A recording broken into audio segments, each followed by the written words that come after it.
Chapter 47. The Testimony of Florin.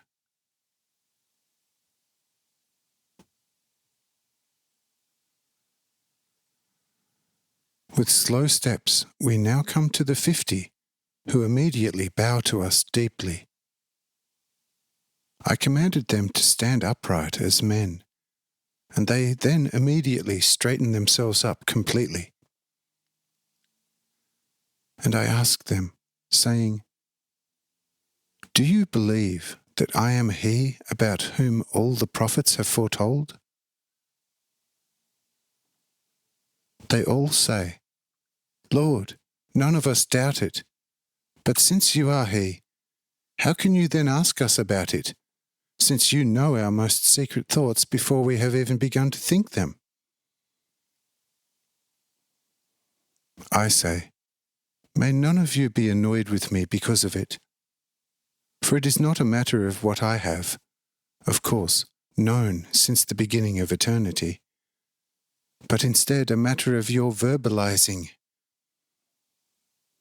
You will not be able to understand me before your interior has become your exterior.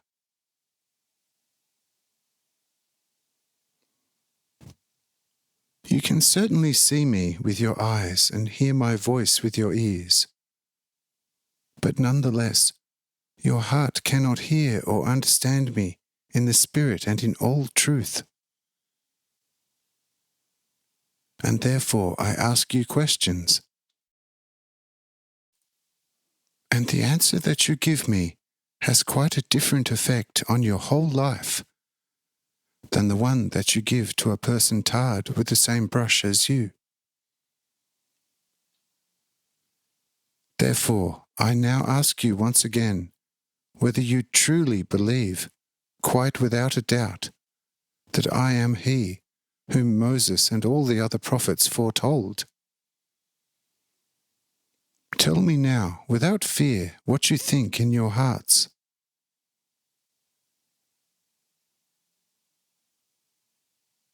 Florin says, "Lord, you understand our nature better than we do. Everything happened so suddenly. The second sun yesterday and its sudden disappearance. The result is still smoking and hides the whole area in clouds. Our loss? We have still heard nothing about our wives and children. We fled here, were arrested, and brought before the judge. And then the angel's miracles, and now you yourself. And all that in 18 hours. It is truly no joke. And yet, one cannot rid oneself of every previous thought at one go. It seems like a dream to me, and surely to all my companions as well. Everything is true and correct, and nothing that happened here can ever be disputed. But so many extraordinary things happened in a short time that one cannot comprehend it all at once. We believe firmly what is and happens here, and we are as sure and certain that you are clearly the Messiah of whom all the prophets foretold, as we are quite sure and certain that the old Roman is the supreme governor of all Asia. That is, as far as it has been conquered by the Romans. But we will need a long period of time before we accept that into our lives. One cannot fell a tree with one stroke, and nor can we quite fully understand such a thing in one go. But we will certainly make every effort and strive above all else to value in all depth of correct understanding everything that happened here, namely for our sakes, and what we experienced. No man can experience more profound or higher things anywhere on this earth.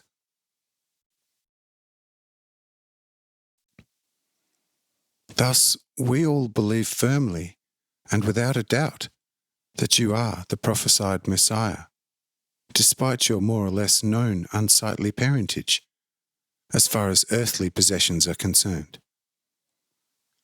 Your earthly parents are poor, and your father was a carpenter in Nazareth, as far as we know. We do not know about your mother's background, and it is therefore all the more extraordinary that the Saviour of all mankind, as announced even to the first people of this earth, could come into this world in such most extraordinary humility and poverty, since in the spirit he must have had all the advantages of a noble birth at his disposal right from eternity. If you had come into the world from the lap of an empress and did such deeds, where would there be a nation on this earth that would not be subservient to you in all things? But as the very highest and greatest person, yes, even as the only God himself, in human form, to enter this world to such a lowly birth is something which will annoy many people very much. Certainly that does not matter to us any longer, and we are therefore more satisfied. But not all people will think as we do now. By no means the proud Jerusalemites, and least of all the Templars. For we know them. They know only one person in the world whom they love and revere. Everything else is rubbish. And this person, for every Templar, without the least exception, is himself. He alone is loved and honoured above all by each person. Every other, even if he were a god, is extremely despised. Only at times an extraordinary external gleam can impress them a little. If you, O Lord, would come to Jerusalem today and allow it, they would kill your flesh in the first 3 days, for the Templars recognize no one, except someone from among themselves. One may well kill the other, but since one is useful to the other to achieve his highly selfish purposes, one mutually tolerates the other under the mask of the most feigned friendship. No one trusts the other further than he can throw him. But nonetheless, each person feigns towards the other an unconditional trust. But if he needs him for any business, his neighbour cannot place enough bond money on him so that he is obliged to act honestly. But even the bond is of no use.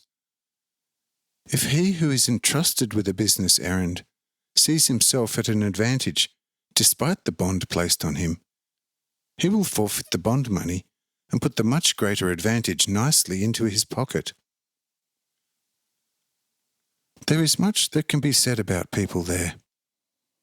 But since you, O Lord, will anyway be very familiar with all that, every further word from my mouth would be idle madness.